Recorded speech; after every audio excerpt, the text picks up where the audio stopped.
श्रीमन्महागणाधिपतये नमः। सदानिवृक्षस्य मूलादिवासात् सदाश्रावणं तिक्तमप्यप्रियन्तं तरुं कल्पवृक्षादिकं साधयन्तं नमामीश्वरं सद्गुरुं साईनाथं। సాయినాథ పరబ్రహ్మణే నమః. విశ్వకర్మ పరబ్రహ్మణే నమః. ప్రతి ఒక్కరికి ప్రస్తుత కాలంలో ఎన్నో రకాలుగా జీవితంలో అభివృద్ధి చెందాలని ప్రయత్నం చేస్తున్న ప్రతి ఒక్కరికి కూడా ఒక ఆశ అనేది జ్యోతిష్ శాస్త్రాన్ని ఆధారం చేసుకొని వారి వారి పేర్లను బట్టి రాసుల ప్రకారం కొన్ని జాతకరీత్యా పరిశీలనలో తెలుసుకొని ఆచరించి ఎంతోమంది సక్సెస్ అయ్యి అద్భుతాలు సృష్టించిన వాళ్ళు ఉన్నారు. కొందరు జాతకంలో ఎదుర్కొంటున్న సమస్యలకు ఇబ్బంది పడుతున్న వారు ఉన్నారు. అటువంటి సందర్భంలో ప్రత్యేకంగా మనకు అమావాస్య పౌర్ణమి ప్రతి 15 రోజులకు ఎలా అయితే వస్తుందో అదేవిధంగా ఇదే 2025వ సంవత్సరము సెప్టెంబర్ మాసంలో 21, 22 తారీఖుల్లో కేతుగ్రస్త పాక్షిక సూర్యగ్రహణం ఏర్పడుతుంది. గురువుగారు ఇన్నాళ్ళు రాసుల ప్రకారం చెప్తున్నారు కదా, ప్రత్యేకంగా ఈ యొక్క గ్రహణం గురించి చెప్పడంలో మీ యొక్క ఆంతర్యం ఏమిటి అని మీకు సందేహం కలగవచ్చు. తప్పకుండా తెలియజేస్తాను. మనము ప్రతి ఒక్కరం కూడా జీవితంలో సక్సెస్ అవ్వడానికి చేసే ప్రయత్నాలలో కొత్త కొత్త అంశాల కోసం తెలుసుకునే ప్రయత్నం చేస్తూ ఉంటాం. ఇప్పుడున్న పరిస్థితుల్లో ఎన్నో రకాలుగా సక్సెస్ అవ్వడానికి ప్రయత్నం చేస్తూ విఫలమవుతున్న కొందరికి ఈ యొక్క గ్రహణము ఎంతో ఉన్నతమైన అవకాశాలను కల్పించడానికి అవకాశం ఉంది. కొందరి జీవితాల్లో సామాన్యమైన ఫలితాలను ఇస్తుంది. కొందరి జీవితాల్లో ఇబ్బందికరమైన పరిస్థితులను ముందుగా తెలుసుకొని జాగ్రత్త పడడానికి అవకాశం ఉంది. ప్రత్యేకంగా ఈ యొక్క గ్రహణం గురించి మనం చర్చించుకునే అంశంలో సూర్యుడు చంద్రుడు సంయోగ కాలంలో మనకు ఈ యొక్క అమావాస్య అనేది ఏర్పడుతుంది. ఆ అమావాస్య ఏర్పడే సందర్భంలో రాహుగ్రహం కానీ కేతుగ్రహంతో దగ్గరగా సంచరిస్తున్నప్పుడు ఆయా గ్రహాల సంయోగంలో ఈ యొక్క గ్రహణం ఏర్పడుతుంది. ప్రస్తుత కాలంలో కన్యా రాశిలో ఈ యొక్క గ్రహణం ఏర్పడుతుంది. కేతువు దగ్గరగా ఉండడం వల్ల కేతుగ్రస్త పాక్షిక సూర్యగ్రహణంగా దీన్ని తెలియజేయడం జరుగుతుంది.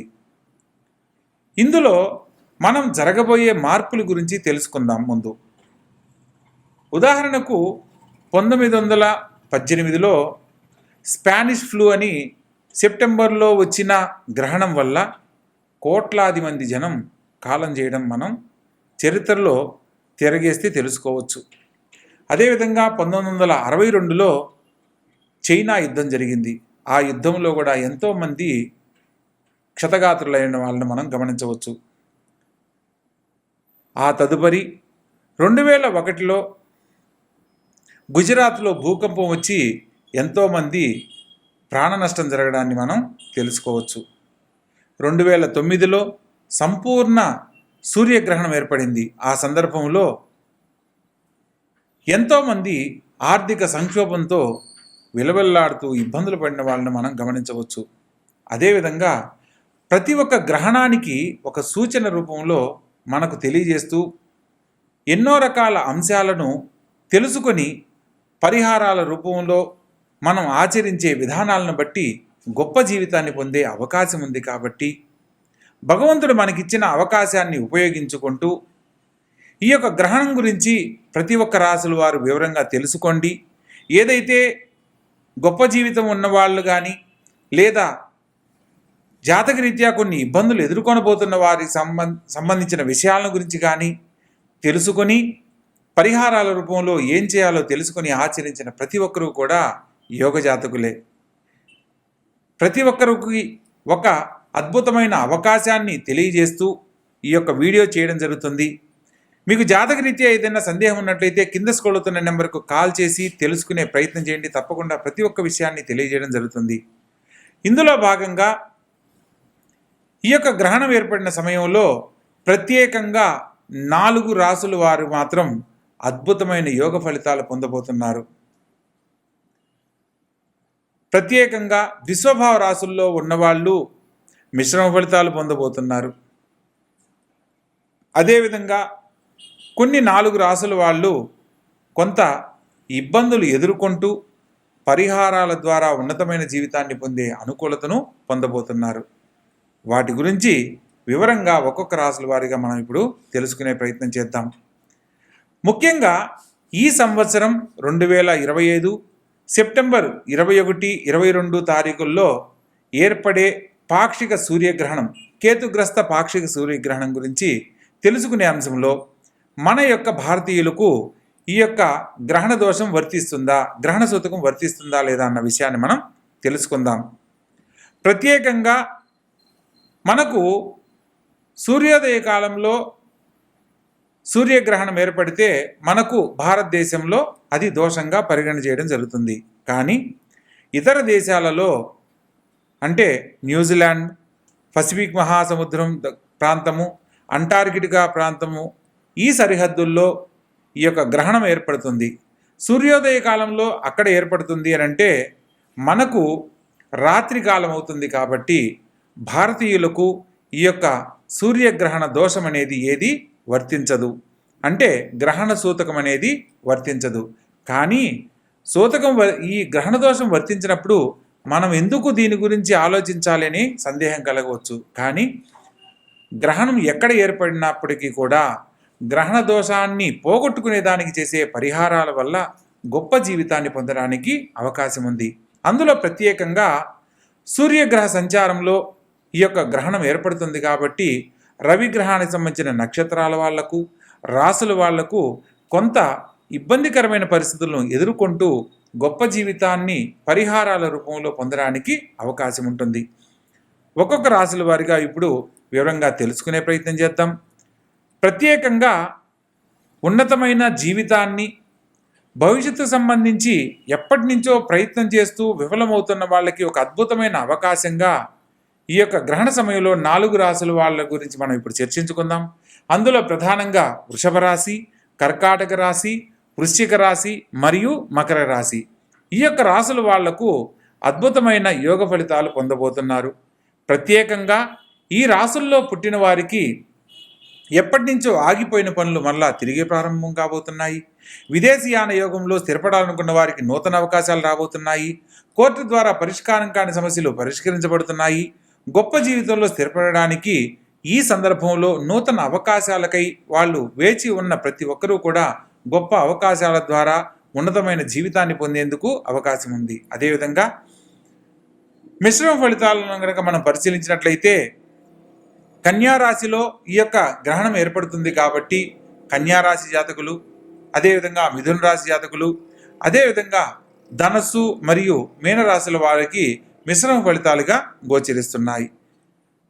లగ్నంలో గ్రహణం ఏర్పడినప్పుడు కన్యారాశి వారికి, సప్తమ స్థానంలో మీనరాశి సంచరిస్తున్న వారికి, మీనరాశి జాతకులకు, ప్రత్యేకంగా రాజ్యస్థానంలో మిథున రాశి జాతకులకు, చతుర్థంలో సంచరిస్తున్న ధనుసు రాశి జాతకులకు మిశ్రమ ఫలితాలుగా సూచన చేయడం జరుగుతుంది. అంటే పరిష్కారం కాని సమస్యలు పరిష్కరించబడము జరుగుతుంది, కానీ ఆలస్యంగా సక్సెస్ అవ్వడం జరుగుతుంది.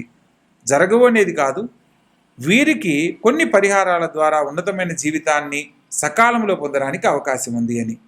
ఇక ప్రత్యేకంగా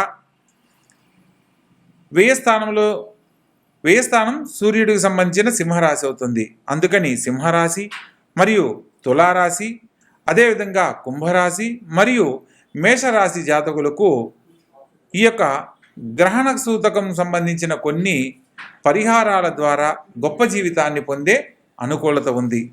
ముఖ్యంగా ఈ యొక్క గ్రహణ కాలము ఇతర దేశాలలో వ్యాప్తి చెందుతుంది. కాబట్టి ప్రత్యేకంగా ఆ ప్రాంతంలో సాయంత్రం 5:30 ప్రారంభ సమయముగాను, గ్రహణ సమయం 7:43 ఈ యొక్క గ్రహణం ముగింపు కాలం 9:54 రాత్రి సమయంగా తెలియజేయడం జరుగుతుంది.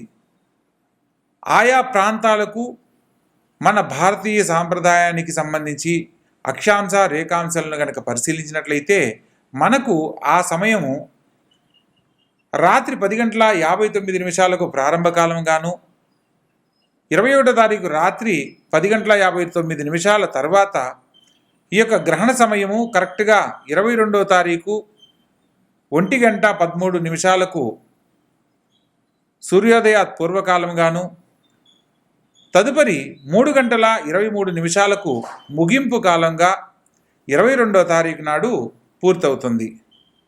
ఈ గ్రహణ సమయం మొత్తం 4:24 జరుగుతుంది. ప్రత్యేకంగా గ్రహణ సమయంలో కొన్ని అన్ని రాసుల వారు పాటించే విధి విధానాలను మనం తెలుసుకోవాలి. ముఖ్యంగా గ్రహణ సమయంలో ఎటువంటి తినుబండారాలు కానీ వంటలు కానీ చేయరాదు, వండిన పదార్థాలను భుజించరాదు. మన హిందూ సాంప్రదాయంలో ప్రత్యేకంగా గ్రహణ సమయానికి 9 గంటల ముందు నుంచి ఉపవాస నియమాలను పాటించాలనేది శాస్త్రసమ్మతం.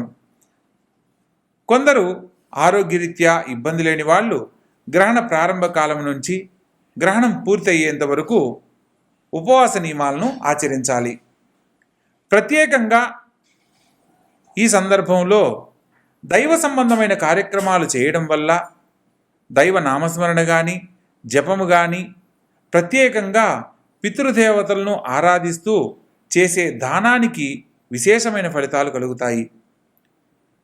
గ్రహణ ప్రారంభ కాలంలో పట్టు విడుపు కాలాలను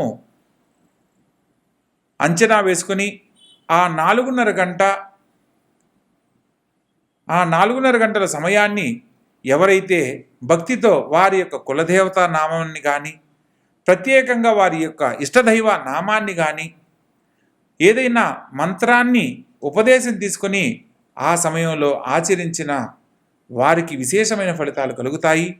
పితృదేవతల ఆశీర్వాద బలం లభిస్తుంది. అదేవిధంగా ఈ యొక్క గ్రహణ సమయం పూర్తయిన తరువాత సూర్యోదయ కాలంలో పేదవారికి అన్న సంతర్పణ ఏర్పాటు చేసి పితృదేవతలను ఎవరైతే స్మరణ చేస్తారో వారికి అఖండ ఐశ్వర్య ప్రాప్తి కలుగుతుంది. అదేవిధంగా వంశపారంపర్య దోషాలు నివృత్తి చెందుతాయి. ఎవరి కుటుంబంలో అయితే సంతాన దోషాల వల్ల ఇబ్బందులు కలుగుతూ ఇబ్బంది పడుతున్నారో వారికి సంతానలేమి సమస్యలు తొలగిపోయి పితృదేవతల ఆశీర్వాద బలంతో సత్సంతాన భాగ్యాన్ని పొందే అనుకూలత లభిస్తుంది.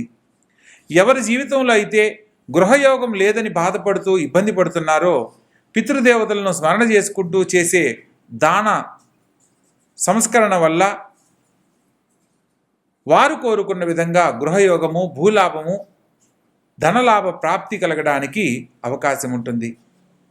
ప్రత్యేకంగా ఏదైతే మంత్రాన్ని అనుష్ఠానం చేస్తూ భగవంతుని మీద భక్తితో స్మరణ చేస్తారో వారికి ఆ భగవంతుని యొక్క సంపూర్ణమైన అనుగ్రహం లభించి ధనకనక వస్తువాహనాలతో తొలుతూగేలా ఆ భగవంతుడు అనుగ్రహించడం కూడా జరుగుతుంది. ప్రత్యేకంగా మనం ఇన్ని విషయాలు తెలుసుకుంటున్న సందర్భంలో గ్రహణ సమయంలో ప్రపంచానికి సంబంధించి ఎన్నో చోట్ల విధ్వంసాలు జరిగిన విషయాన్ని కూడా మనం చర్చనీయాంశం చేసుకున్నాం. కాబట్టి ఇదే సంవత్సరం కూడా సూర్యగ్రహణానికి సంబంధించిన విషయంలో ఈ సంవత్సరం కూడా జరగబోయే విధ్వంసాలలో భూకంపాలు, జలప్రళయాలు,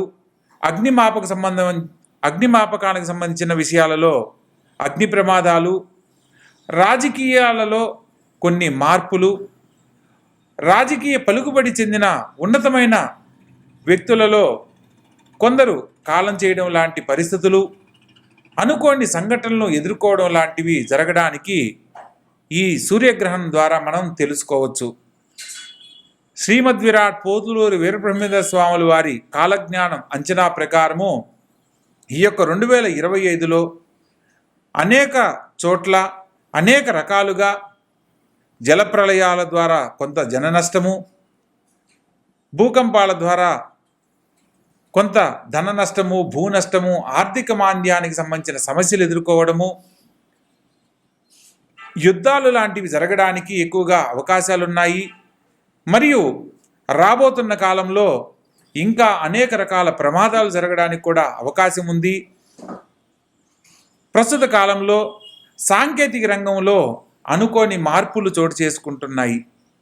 మనం ప్రస్తుతం గమనిస్తున్న విషయంలో ప్రతి ఒక్కరూ కూడా సాంకేతిక రంగానికి సంబంధించి కొన్ని సంస్థలను ఆధారం చేసుకొని ఎన్నో రకాల కొత్త కొత్త ప్రయోగాలు చేస్తున్నారు. అందులో ఇప్పుడు ఏఐ టెక్నాలజీ పేరుతో ఎన్నో రకాల కొత్త అంశాలను కనుక్కొని వాటి ద్వారా నూతన టెక్నాలజీని భవిష్యత్తులోకి తీసుకొస్తున్నారు. దీనివల్ల ఎప్పటి నుంచో ఉన్న వాటి వల్ల ఎన్నో రకాల సమస్యలు ఎదుర్కోవడము, కొత్త సాంకేతిక రంగాల వల్ల ఎంతోమంది నిరుద్యోగ సమస్యలను ఎదుర్కోవడం లాంటివి జరగడానికి కూడా అవకాశం ఉంది. కాబట్టి రాబో తరాలు వారికి ఇప్పుడు జరగబోతున్న సూర్యగ్రహణాన్ని ఆధారం చేసుకుని ఏదైతే పరిహారంగా మనం తెలుసుకుని ఆచరిస్తామో తద్వారా మన జీవితాలకు సంబంధించి సమస్యలు లేని జీవితాన్ని పొందడానికి అవకాశం ఉంది. కాబట్టి జ్యోతిష్ శాస్త్రంలో ఒక ముఖ్యమైన విషయాన్ని మనం తెలుసుకోవచ్చు. జననీ జన్మ సౌఖ్యానాం వర్ధనీ కుల సంపదం పదవి పూర్వపుణ్యానాం లిఖ్యంతే జన్మపత్రిక. మనము ఈ జనని అంటే ఈ యొక్క భూమి మీద, జన్మ సౌఖ్యానాం ఈ భూమి మీద జన్మించాము అంటే వర్ధనీ కుల సంపదం ఏ వంశంలో పుట్టామో, ఎటువంటి స్థితిగతులు పొందబోతున్నామో, పదవి పూర్వపుణ్యానాం గత జన్మలో చేసిన పాపకర్మ పుణ్య ఫలితాలను ఆధారం చేసుకుని కొన్ని పరిహారాల ద్వారా లిఖ్యంతే జన్మపత్రిక, వాటి గురించి సవివరంగా రాస్తున్నదే ఈ జన్మపత్రిక అని ఎవరి జన్మలగ్న పత్రిక రాయిపోయే ముందు ఈ యొక్క శ్లోకాన్ని లిఖించి తదుపరి వారి యొక్క జీవిత జాతక చక్రాన్ని, లగ్న చక్రాన్ని కట్టడం అనేది జరుగుతుంది. ఆ సందర్భంలో జాతకంలో ఎన్నో రకాల దోషాలు ఉన్నప్పటికీ కూడా ఈ జాతకులు యోగ జాతకులే అని రాసి తదుపరి అయినప్పటికీ అని చెప్పి తదుపరి దానికి సంబంధించిన పరిహారాలను ఆచరించినట్లయితే ఈ కుటుంబంలో వీరి తండ్రి దేవత, పితృదేవతలు అందరూ కూడా ఆనందకరమైన జీవితాన్ని పొందుతారనేది మనం తెలుసుకోవచ్చు. ఏదైనా దోషం ఉన్నప్పుడు దోషానికి సంబంధించి మనం పరిహారం చేస్తున్నామా, లేకపోతే సంతానంలో దోషం కలిగింది, మాతృదోషం, పితృదోషం లేదా భ్రాతృదోషం, ఇలా మామగారి గండం, ఇలా రకరకాల దోషాలు ఉన్నాయి కొన్ని నక్షత్రాల వారికి. ఆశ్లేష నక్షత్రం అత్తగారి కీడు అంటారు, మూలా నక్షత్రం మామగారి కీడు అంటారు, జ్యేష్ఠ నక్షత్రం భర్త అన్నగారి కీడు అంటారు, విశాఖ నక్షత్రం భర్త తమ్ముడు గారి కీడు అంటారు. ఇలా మనకు జాతకంలో పుట్టిన సమయాన్ని బట్టి ఎన్నో రకాలుగా దోషాలు ఉన్నప్పటికీ మనం పరిహారాలు చేసుకుంటూ మన యొక్క జీవితాన్ని గొప్పగా మార్చుకుంటున్నాం. కానీ పనికి రాదని పక్కన పెట్టట్లేదు.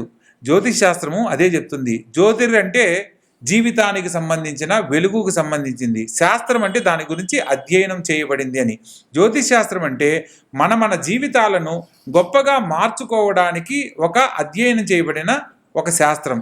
దీంట్లో మనం ఎవరైతే తెలుసుకున్నది ఆచరిస్తారో వాళ్ళు మాత్రమే గొప్ప జీవితాన్ని పొందుతారనే అంశాన్ని మనం తెలుసుకోవచ్చు. ఎంతోమందిని ఉన్నతమైన జీవితంలో ఉన్న వాళ్ళని మనం చూసి తెలుసుకోవడానికి అవకాశం ఉన్నది. ప్రస్తుత కాలంలో ఒక్కొక్క రాసుల వారిగా ఏ రాసుల వారు ఎటువంటి స్థితిగతులు పొందబోతున్నారు, ఏ పరిహారాల ద్వారా ఉన్నతమైన జీవితాన్ని పొందబోతున్నారు అన్న అంశాన్ని వివరంగా తెలుసుకుందాం. ధనస్సు రాశి. ఈ రాశి వారికి ఉన్నతమైన జీవితాన్ని పొందే అనుకూలత ఉన్నప్పటికీ కొంత మిశ్రమ ఫలితాలు కూడా గోచరిస్తున్నాయి. ప్రత్యేకంగా గృహ సంబంధమైన పనుల కోసం, నూతన గృహ కొనుగోలు ప్రయత్నం చేస్తున్న వారికి ఆలస్యంగా గృహయోగాన్ని పొందే యోగ్యత లభిస్తుంది. యత్నకార్యేణ సిద్ధిహి అంటారు. అంటే మీరు చేస్తున్న ప్రయత్నాన్ని బట్టి మాత్రమే ఫలితం లభిస్తుంది. అనుకున్న ప్రతి ఒక్క పనిలో కూడా సకల శుభాలు పొందడానికి అనుకూలత ఉన్నప్పటికీ కొంత శారీరక శ్రమను ఎదుర్కోవాల్సిన పరిస్థితి ఏర్పడుతుంది. ప్రత్యేకంగా తోడబుట్టిన వారితో కానీ మిత్రులతో కానీ వాగ్వివాదాలు చేయకూడదన్న సత్యాన్ని తెలుసుకొని నడుచుకోవాలి. ఆలస్యంగానైనా కుటుంబంలో శుభ ఫలితాలు పొందే అనుకూలత ఉన్నప్పటికీ కుటుంబ వ్యక్తుల మధ్య చిన్న చిన్న కలహాలు ఏర్పడే అవకాశం ఉంటుంది. ఈ సందర్భంలో కలహాలు జరగకుండా మాట్లాడే సందర్భంలో ఆచితూచి వ్యవహరించాలి. ప్రత్యేకంగా విద్యార్థులకు విద్య యందు అత్యధిక శ్రద్ధ ద్వారా మాత్రమే ఉన్నతమైన మార్కులు సాధిస్తారు. భవిష్యత్తుకు సంబంధించి తీసుకునే నిర్ణయాలలో గొప్ప జీవితాన్ని పొందే అనుకూలత ఏర్పడుతుంది. ప్రత్యేకంగా దాంపత్య జీవితానికి సంబంధించిన విషయంలో జీవిత భాగస్వామి యొక్క సలహా మేరకు ఆచరించే ప్రతి ఒక్క పనిలో సత్ఫలితాలు పొందుతారు. ఇక్కడ నా భార్య చెప్తే నేను వినడం ఏంటి అనే భావంతో కానీ, లేదా అతను చెప్తే నేను చేయడం ఏంటి అనే భావంతో ప్రవర్తించకూడదు అన్న సత్యాన్ని తెలుసుకోవాలి. జీవిత భాగస్వామితో ఎప్పుడైతే అనుకూలతతో ఉంటారో భవిష్యత్తుకు సంబంధించి తీసుకునే నిర్ణయాలలో చక్కని కార్యరూపం దాల్చడమే కాకుండా మీరు కోరుకున్న ఆనందకరమైన జీవితాన్ని పొందడానికి అవకాశాలు ఏర్పడతాయి. ఆర్థికపరమైన సమస్యల నుంచి బయటపడతారు. కొత్తగా రుణ సంబంధమైన విషయాలలో నూతనంగా చేసే ఆర్థికపరమైన అప్పులు కానీ, లేదా ఎవరికైనా రుణం తీసుకునేందుకు సంతకాలు పెట్టేందుకు మధ్యవర్తిత్వాలు చేయడం లాంటి పనులు చేయకూడదన్న సత్యాన్ని తెలుసుకోవాలి. ప్రత్యేకంగా మీరు చేస్తున్న ప్రతి పనిలో కూడా అత్యధిక శ్రమ వల్ల మాత్రమే గుర్తింపు లభిస్తుందన్న సత్యాన్ని గమనించి, నాకే ఎందుకు ఇలా జరుగుతుంది అని ఆలోచించకుండా, ప్రతి ఒక్కరూ 8 గంటలు చేస్తున్న పని మీరు 10 గంటలు చేయవలసిన పని 10 గంటల వరకు చేయవలసిన పరిస్థితి ఏర్పడినప్పటికీ కార్యనిమగ్నులై చేయడం ద్వారా మీరు అనుకున్న పనిని కొంత ఆలస్యమైనా కూడా గొప్ప జీవితాన్ని పొందడానికి అవకాశం ఏర్పడుతుంది. మొత్తం మీద ఈ రాశి వారికి గురు భగవంతుని యొక్క ఆలయ సందర్శనము, దత్తాత్రేయ స్వామి వారి నామస్మరణ, ప్రత్యేకంగా గురువారం నాడు షిరిడీ సాయిబాబా ఆలయ సందర్శనం కానీ, గురు రాఘవేంద్ర స్వామి ఆలయం కానీ, గురు దత్తాత్రేయ స్వామి వారి ఆలయాన్ని సందర్శించడము, ప్రత్యేకంగా పసుపు వర్ణంలో కానీ లేదా ఆరెంజ్ వర్ణంలో ఉన్న స్వీట్ పదార్థాలను భగవంతునికి సమర్పించి ప్రసాదంగా పంచడం వల్ల భవిష్యత్తుకు సంబంధించి మీరు తీసుకునే నిర్ణయాలలో సకల శుభాలు సకాలంలో పొందడానికి అవకాశం ఏర్పడుతుంది. ప్రత్యేకంగా దత్తాత్రేయ స్వామి మంత్రమైన ఓం ద్రాం దత్తాత్రేయాయ నమః అనే మంత్రాన్ని ప్రతినిత్యము ఎవరైతే ఈ యొక్క ధనుసు రాశి వారు స్మరణ చేస్తారో వారికి గురుబలంతో, గురుదేవుల అనుగ్రహంతో వారి వారి జీవితాలకు సంబంధించి తీసుకునే నిర్ణయాలలో అనేక రకాల శుభాలు పొందడానికి అవకాశం ఏర్పడుతుంది. రాజకీయ రంగంలో గుర్తింపు లభిస్తుంది. పోటీ పరీక్షల్లో ఉన్నతమైన జీవితాన్ని పొందే అనుకూలత లభిస్తుంది. విదేశాల్లో స్థిరపడాలనుకున్న వారికి చక్కని అవకాశాలు లభిస్తాయి. కుటుంబంలో ఎదుర్కొంటున్న కలతలు తొలగిపోతాయి. కుటుంబంలో శాంతికరంగా ఆనందకరమైన జీవితాన్ని పొందడానికి అవకాశాలు ఏర్పడతాయి. కాబట్టి తెలుసుకున్న విషయాన్ని ఆచరించి ఆనందకరమైన జీవితంలో జీవించండి. ప్రత్యేకంగా కేతుగ్రస్త పాక్షిక సూర్యగ్రహణానికి సంబంధించి గ్రహణ సమయంలో పాటించవలసిన విధి విధానాలను తెలుసుకొని ఆచరించండి. దైవ బలంతో మీరు కోరుకున్న గొప్ప జీవితంలో స్థిరపడండి. ప్రత్యేకంగా ఈ సమయంలో గ్రహణ సమయాన్ని మీరు సద్వినియోగపరుచుకోవాలి. అవకాశం ఉన్నంత వరకు స్నానమాచరించి గ్రహణం విడుపు కాలంలో, గ్రహణం పూర్తయిన తరువాత అన్న సంతర్పణ కార్యక్రమాలు పేదవారికి ఏర్పాటు చేయడం వల్ల పితృదేవతల అనుగ్రహం లభిస్తుంది. గ్రహణ సమయంలో ఇష్టదేవతారాధన, కులదేవతారాధన చేయడం ఎంతో అత్యుత్తమమైన మార్గంగా చెప్పడం జరుగుతుంది. ప్రత్యేకంగా మీకు కులదేవత తెలియకపోయినా ఓం నమశివాయని శివపంచాక్షరి మంత్రాన్ని పఠించిన అపమృత్యు దోషాలు తొలగిపోతాయి. దైవబలంతో అనేక రకాల ఉన్నతమైన జీవితాన్ని పొందడానికి అవకాశాలు ఏర్పడతాయి. ప్రతి ఒక్కరి జీవితంలో ఎదుర్కొంటున్న అనేక రకాల సమస్యల నుంచి బయటపడడానికి ఈ యొక్క గ్రహణ సమయం కూడా మనకు ఉన్నతమైన జీవితాన్ని అందిస్తుంది అన్న సత్యాన్ని తెలుసుకొని నడుచుకోవాలి. ప్రత్యేకంగా గ్రహణ సమయంలో ఎటువంటి తినుబండారాలు భుజించరాదు. గర్భిణీ స్త్రీలు గ్రహణ సమయంలో బయటికి రాకూడదు.